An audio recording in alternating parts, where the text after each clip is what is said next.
Hi! Looking for stress busting techniques to help you throughout the 6 weeks holiday? Then don't go anywhere.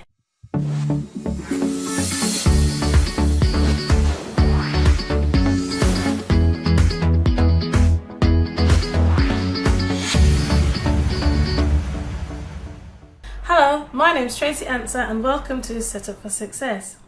And in this week's episode, we're going to be looking at some stress busting tips to help parents through the 6 weeks holiday. Now, I know that for some parents, the 6 weeks holiday can be a really intense time. Spending time with your children one-on-one or one parent to many children, it can be hard and sometimes it can be really stressful.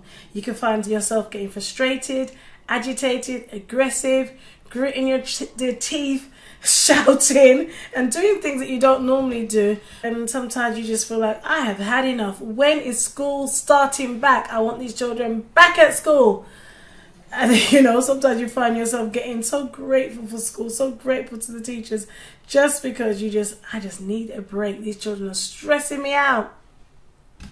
Well, I want to share with you 10 stress busting tips which I hope will help you and get you through the rest of this 6 weeks holiday. Number 1, have a structure. As you know, schools tend to be a very structured environment. We have bells to get the children in the morning. Then there's normally a routine. If it's in primary school, it might be to hang their coat up, get out their book and sit down and read. Then you do another activity followed by another activity, a break, another activity, lunch. If it's in secondary school, there'll be bells telling them to come in, then it'll be registration, it might be assembly, then there'll be bells telling them to go to this lesson and the next. And it's a very, very structured day, and children are used to structure and routine. Now, come the summer holiday, if that structure is just simply thrown out the window, then children can find it quite disorientating. And then they start climbing the walls, and as a result, you start climbing the walls with them. Now, one thing that I've helped is to keep a structure. For example, I keep the same bedtime routine for my children. Number 1, I don't want to have to go through, when September comes, getting them back into their same sleep pattern. So I try to keep them going to bed at the same time and waking up just a little bit later in the mornings, just to keep the same sort of routine going. And then we've got swimming, and then it might be one activity or not, depending on how I've structured the day. Get the children to help you out. Now, don't feel that you need to be doing everything and then you're getting stressed and winding yourself up and being agitated because you're cooking, you're cleaning, you're tidying up. At school, after each activity, we get the children to tidy up.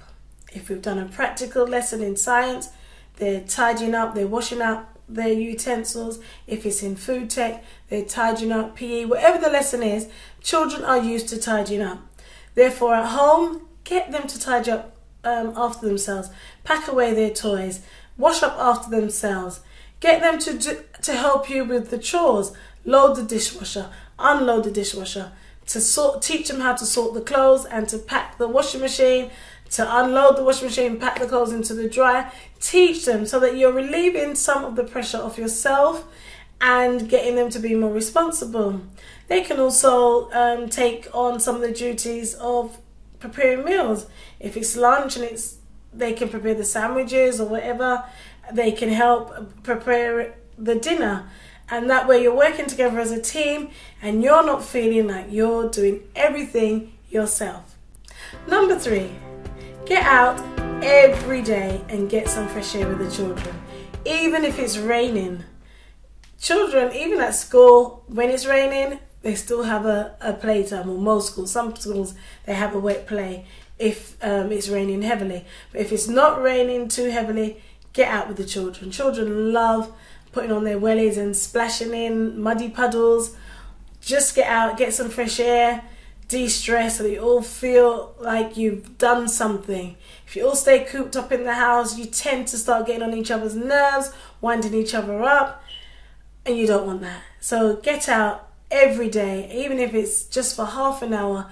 Go for a walk, go for a run, but just do something. The Bible says laughter is good medicine, and we all need good medicine. So you need to find a way to get yourself laughing again.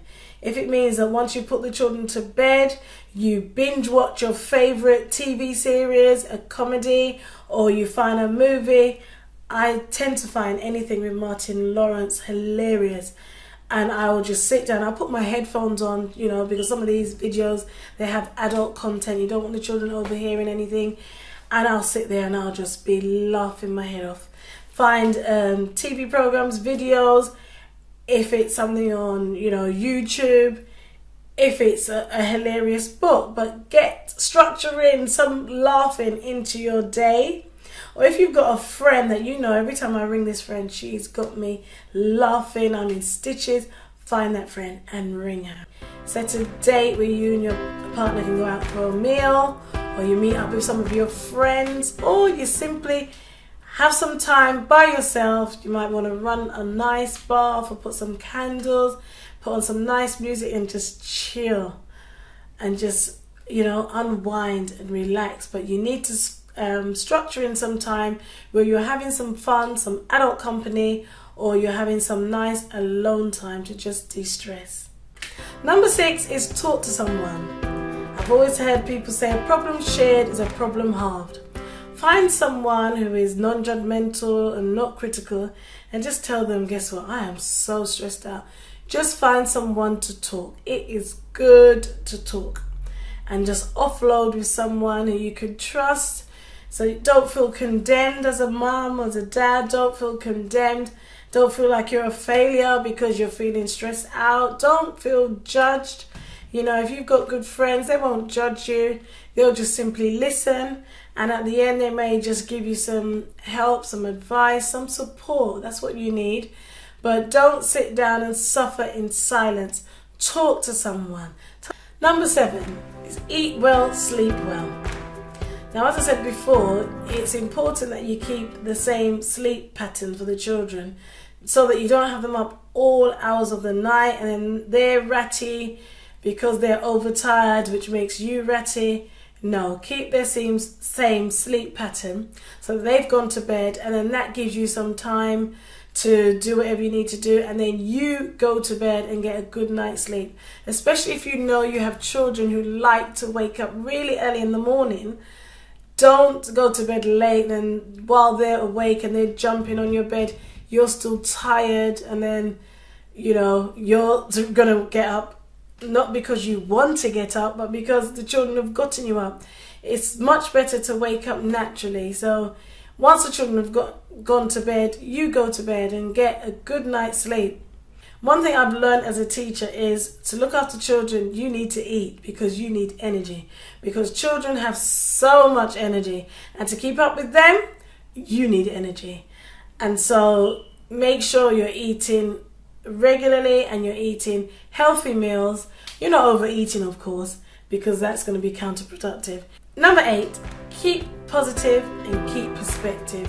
I know that the 6 weeks can seem like forever, but it is only 6 weeks and it will eventually be over. It will fly by and you'll be like, oh, it's back to school. Keep perspective. It's not forever. And your children won't be young forever, so don't be getting too down during the 6 weeks holiday.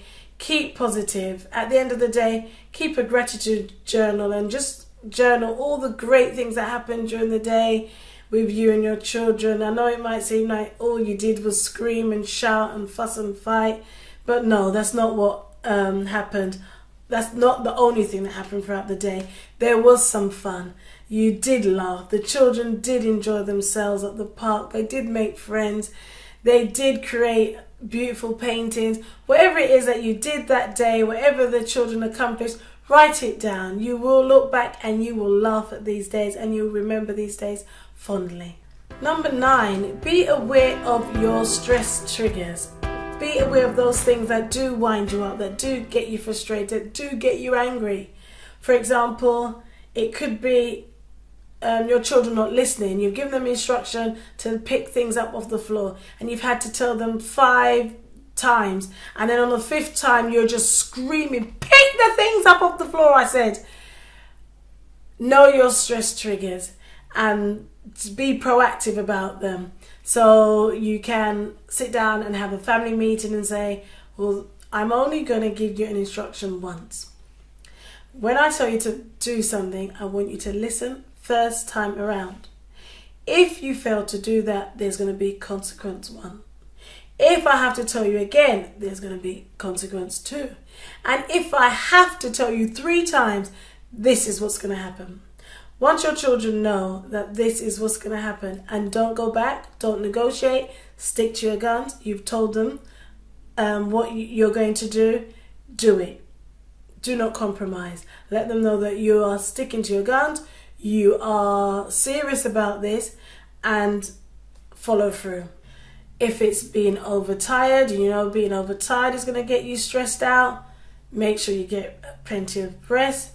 Whatever it is, it could be the children asking you for money, and you know that is just going to wind me up. If they ask me for money, if they ask me one more time to take them to Legoland, I am just going to scream. So beforehand, tell them this is the structure for today, or this is the structure for the week.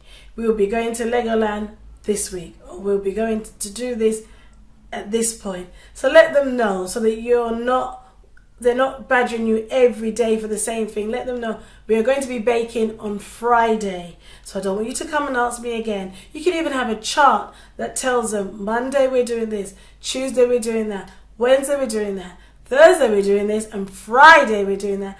Number 10, you need to release those feel-good endorphins, and you do that by being active. So whatever your favorite activity is, do it. It could be going to the gym, going for an aerobic session, a salsa session, going for a run, doing some swimming, but you need to get active. You need to get your body moving to release those feel-good endorphins. I hope you found these 10 stress-busting tips useful. Please let me know in the comments below. Also, give this video a thumbs up and share it with your family and friends. And if you've not done so already, please hit the subscribe button and also the bell button, which will notify you of any new videos that I make. Thank you so much for subscribing, watching, and supporting my videos. I really appreciate it, and see you next time on Set Up for Success.